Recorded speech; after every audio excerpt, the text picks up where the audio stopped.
Where the mind is without fear and the head is held high, where knowledge is free, where the world has not been broken up into fragments by narrow domestic walls, where words comes out from the depth of truth, where tireless striving stretches its arms towards perfection, where the clear stream of reason has not lost its way into the dreary desert sand of dead habit, where the mind is led forward by thee into ever-widening thought and action, into that heaven of freedom, my Father, let my country awake. नमस्कार दोस्तों, वो दौर कुछ और था, वो वक्त कुछ और था। तब हमारा मुल्क हमारा होते हुए भी हमारा नहीं था। संविधान किसी और का चलता था। देश का निजाम विदेशी ताकतों के हाथ में था। देश जल रहा था। स्वतंत्रता संग्राम की आग देश के चप्पे चप्पे में लगी हुई थी। देश का युवा देश को विदेशी सत्ता के हाथ से छुड़ाने के लिए छटपटा रहा था। और उसी वक्त समाज का एक वर्ग वह भी था जो देश की इन सब समस्याओं से निष्प्रय होकर तत्कालीन शासक वर्ग से संरक्षण प्राप्त कर एक आराम पूर्वक जीवन व्यतीत करने में निर्लिप्त था। आज की कहानी समाज के उन्हीं दो वर्गों की वैचारिक विभिन्नताओं को व्यक्त करती है। आइए सुनते हैं श्री रवीन्द्रनाथ टैगोर जी द्वारा रचित एक ऐसे ही स्वतंत्रता संघर्ष के पात्रों की कहानी, विद्रोही।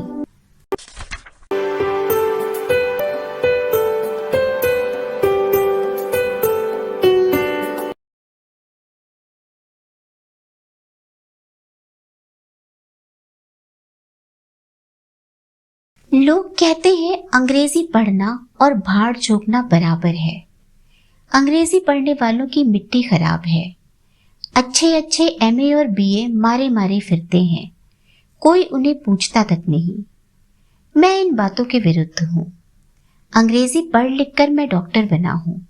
अंग्रेजी शिक्षा के विरोधी तनिक आंख खोलकर मेरी दशा देखें। सोमवार का दिन था। 9:15 बजे मेरे मित्र बाबू संतोष कुमार बीएससी एक नवयुवक रोगी को साथ लिए मेरे दवाखाने में आए।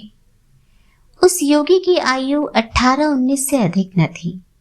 गेहुआ रंग, बड़ी बड़ी आंखें, गठीला शरीर, कपड़े स्वदेशी किंतु मैले थे। सिर के बाल लंबे और रूखे।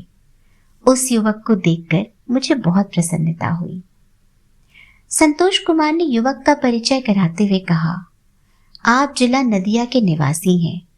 नाम ललित कृष्ण बोस है, किंतु ललित के नाम से प्रसिद्ध हैं। एमए में पढ़ते थे, परंतु किसी कारणवश कॉलेज छोड़ दिया। मैंने मुस्कुराते हुए पूछा, आजकल आप क्या करते हैं? संतोष कुमार ने उत्तर दिया, 2 महीने पहले यह किरण प्रेस में प्रूफ रीडर के काम पर थे, परंतु इस काम में जी न लगने के कारण नौकरी छोड़ दी। परसों से ज्वर से पीड़ित हैं, कोई अच्छी औषधि दीजिए। आज से पहले भी मैंने इस युवक को कहीं देखा है, परंतु कहाँ देखा है और कब, यह स्मरण नहीं। रोग की छानबीन के पश्चात मैंने ललित से कहा, मालूम होता है आप आवश्यकता से अधिक परिश्रम करते हैं। खैर कोई बात नहीं, 2 दिन में आराम हो जाएगा।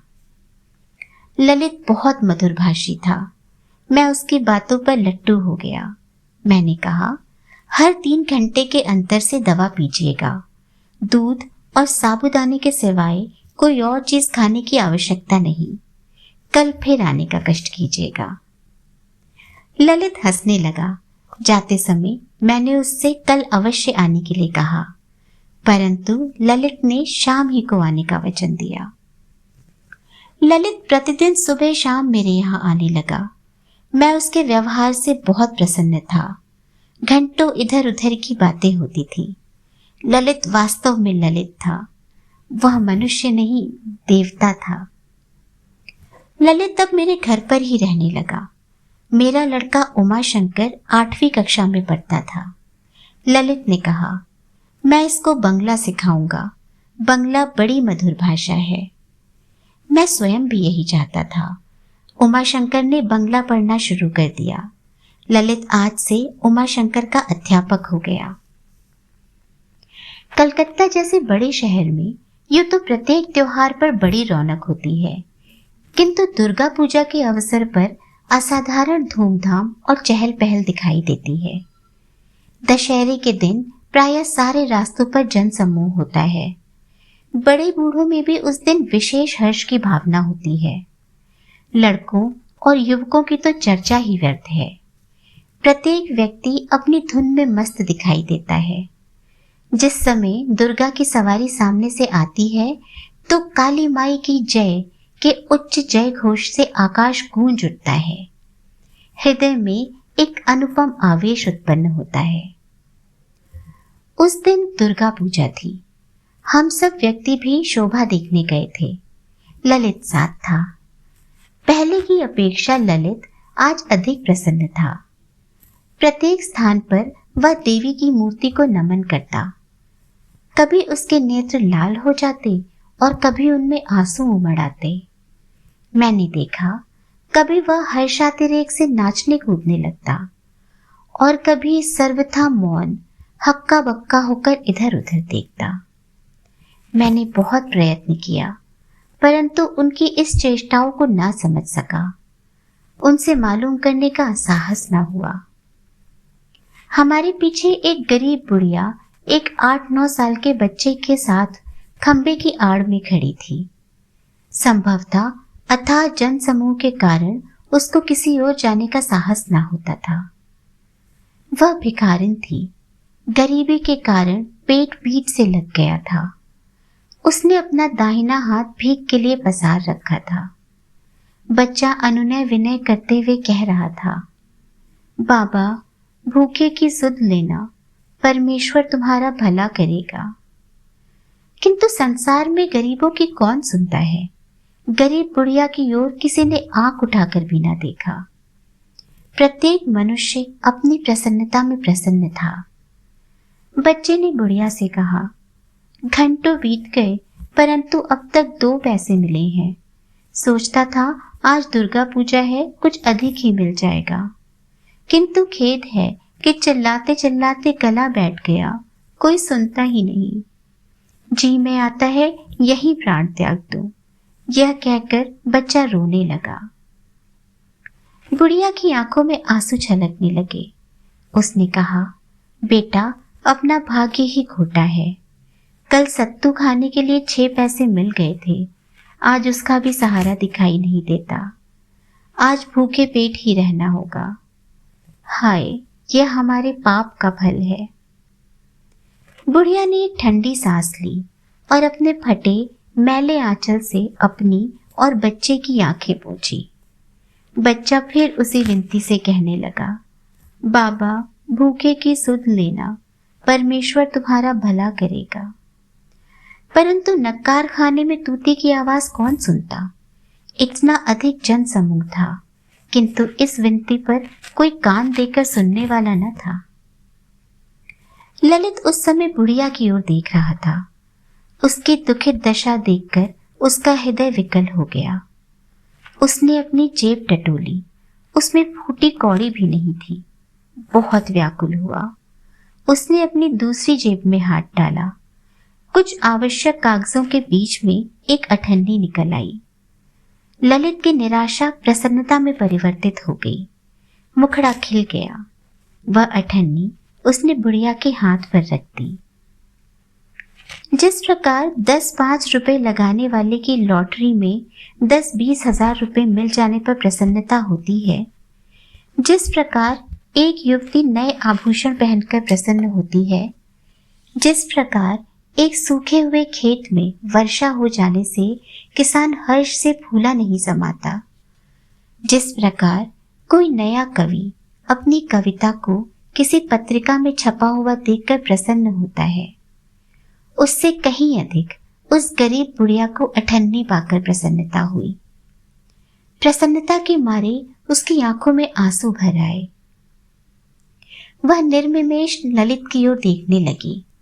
उसका मग्न हृदय ललित को सहस्र आशीष दे रहा था। यह दशा देखकर मुझे बहुत आश्चर्य हुआ। मैंने अनेकों बार उस बुढ़िया को देखा था, उससे मुझे सहानुभूति भी थी, किंतु कभी यह साहस न हुआ कि उसकी सहायता करूं।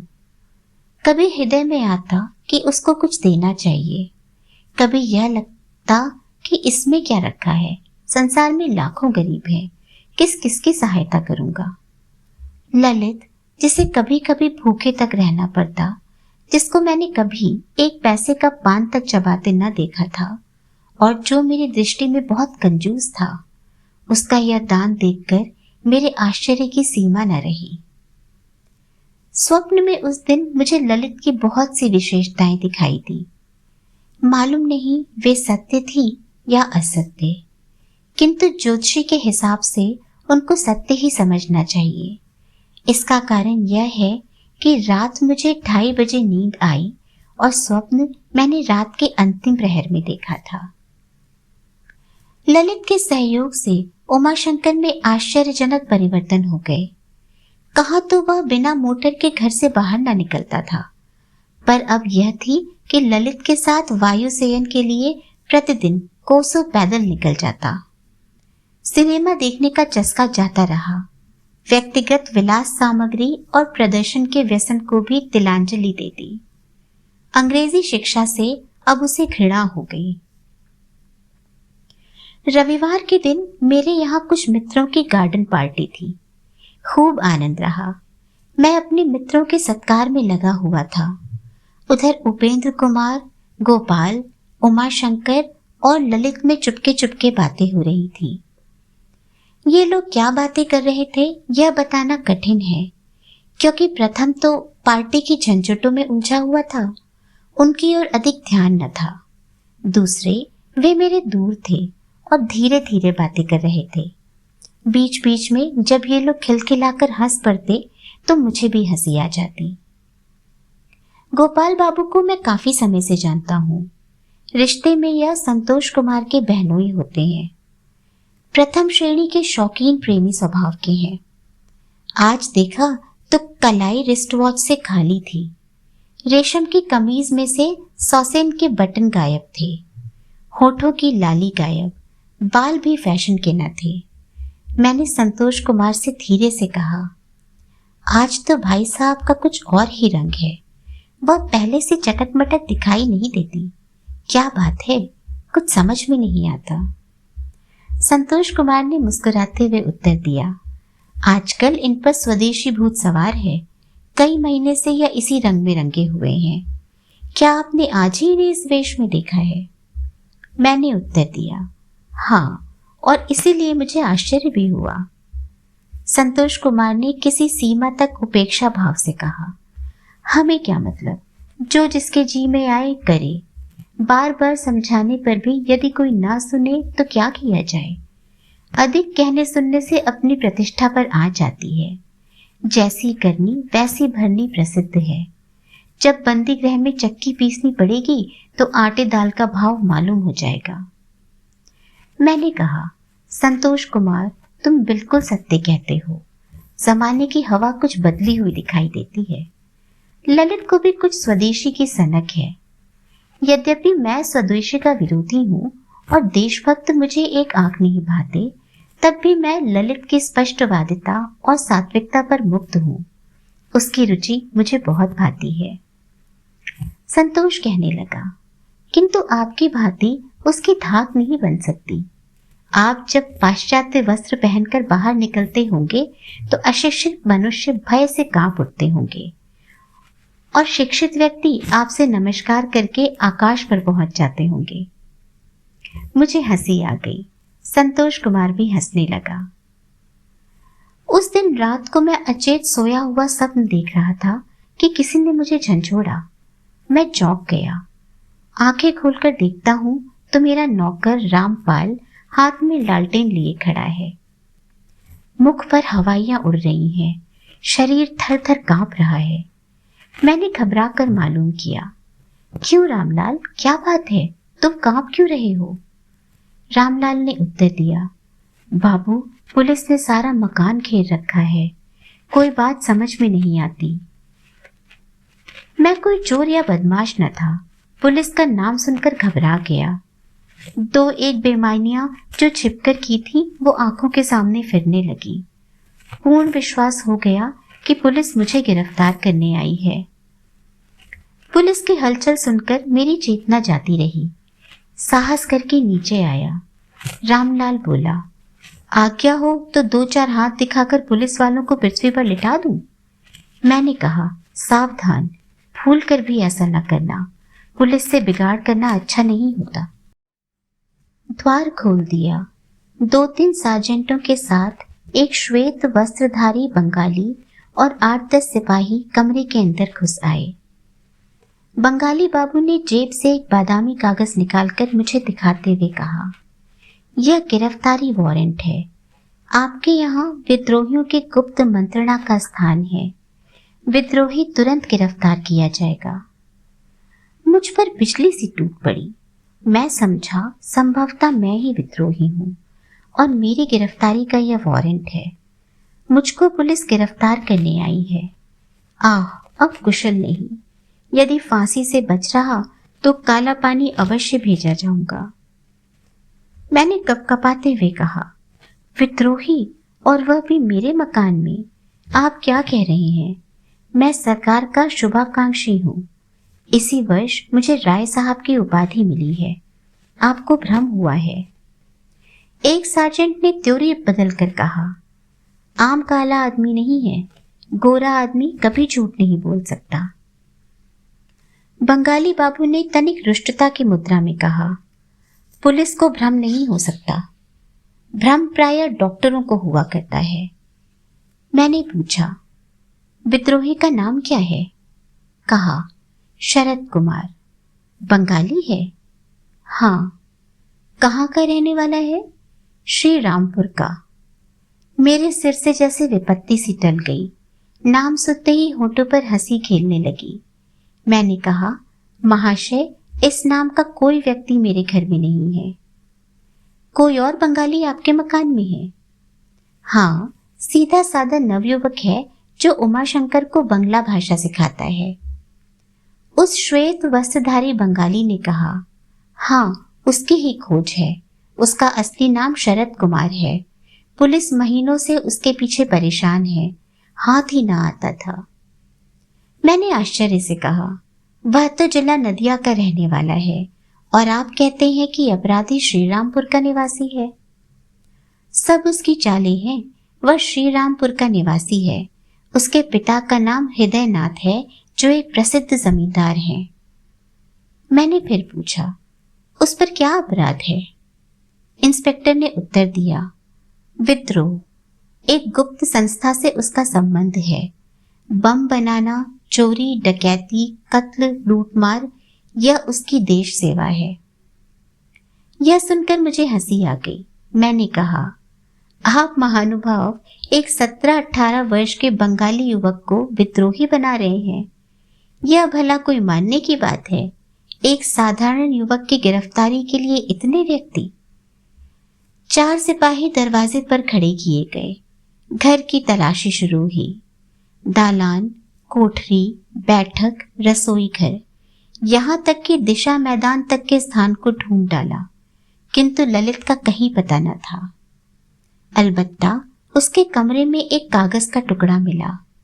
पढ़कर सब आश्चर्य से एक दूसरे का मुंह ताकने लगे। उसमें लिखा हुआ था, इंस्पेक्टर साहब नमस्ते, मैं फिर भाग रहा हूँ। आपके पुलिस वाले समझ गए होंगे कि मैं कितना भयानक व्यक्ति हूँ। जरा बचते रहिएगा। भारत माता का तुच्छ सेवक, शरद। बंगाली बाबू ने अपने माथे पर हाथ मारकर कहा, बना बनाया खेल बिगड़ गया। कमबख्त ने चकमा दे दिया। महीनों की मेहनत पर पानी फिर गया। पुलिस निराश होकर वापस चली गई। हम सब भी उमाशंकर के साथ ललित के लिए आंसू बहाने लगे। ललित से हम सबको बहुत अधिक प्रेम था। उसका यह काम देखकर मुझे आश्चर्य हुआ। महाशय, मैं वही डॉक्टर हूँ। मेरी डॉक्टरी बहुत चमक गई है। उमाशंकर मैट्रिक पास कर चुका है। उसकी दशा दिन प्रतिदिन बदलती जा रही है। यह वही उमाशंकर है जो अपने हाथों गिलास में पानी भी नहीं डालता था। आज वही गरीबों की सेवा के लिए हर समय उद्यत रहता है। ललित के पश्चात स्वयं सेवक का जीता जागता चित्र मुझे उमाशंकर ही में दिखाई दिया। एक दिन बैठे बैठे ललित का ध्यान आ गया। आंखों में आंसू भर आए। उसकी स्मृति से पुराना प्रेम ताजा हो गया। इसी बीच उमाशंकर ने कमरे में प्रवेश किया। उसके हाथ में एक अंग्रेजी का अखबार था। मुंह लाल हो रहा था, आंखें डबडबा रही थीं। उसने भर्राई हुई आवाज में कहा, ललित को आजीवन देश निकाले का दंड दिया गया है। वह कातिल नहीं था, वह देश का सच्चा सेवक, स्वतंत्रता का पुजारी, सहृदय और सबसे प्रेम का बर्ताव करने वाला मनुष्य था। ललित का उद्देश्य कत्ल या लूटमार करना रहा हो या विद्रोह, इसके विषय में मैं कुछ नहीं जानता। मैं उसके स्पष्टवादी स्वभाव और उसकी सादगी का कायल हूं। मुझे उस पर पूर्ण विश्वास था। उमाशंकर के शब्द सुनकर मेरा हृदय दहल गया। उमाशंकर रोने लगा। मैं भी अधिक न सहन कर सका। मैंने अपने आंसू पोंछे। इसके पश्चात मैंने कहा, उमाशंकर, ललित को देखने के लिए हृदय विकल है। वह कब तक वापस आएगा? उमाशंकर ने इसका कोई उत्तर न दिया। वह दहाड़ मार मार कर रोने लगा। उसकी यह दशा देखकर मुझसे भी सहन न हो सका। दशा भिन्न हो गई। हृदय के टुकड़े टुकड़े हो गए। चिंता और क्रोध तिलमिलाने और छटपटाने लगा। दोस्तों, अपने प्यारे वतन को विदेशी सत्ता के चंगुल से छुड़ाने के लिए पूरे देश में जो अग्नि धधक रही थी, ललित उसी में प्रयुक्त आग्नेय अस्त्र की एक छोटी सी चिंगारी था, जिसने अपने पिता की जमींदारी से प्राप्त धन धान्य को त्याग कर अपने संपूर्ण जीवन को देश सेवा में समर्पित कर दिया था। हमारे देश का इतिहास ऐसे हजारों देश प्रेमियों के अदम्य साहस और त्याग की कहानियों से भरा पड़ा है। इसी के साथ आज चलती हूँ। फिर मिलूंगी एक और कहानी और उसके अनोखे किरदारों के साथ। तब तक अपना और अपनों का भरपूर ख्याल रखिए। चैनल को सब्सक्राइब ना किया हो तो जरूर करें। कहानी अच्छी लगे तो अपने साहित्य प्रेमी मित्रों से शेयर जरूर करें। प्रसन्न, सुरक्षित और स्वस्थ रहें। नमस्कार।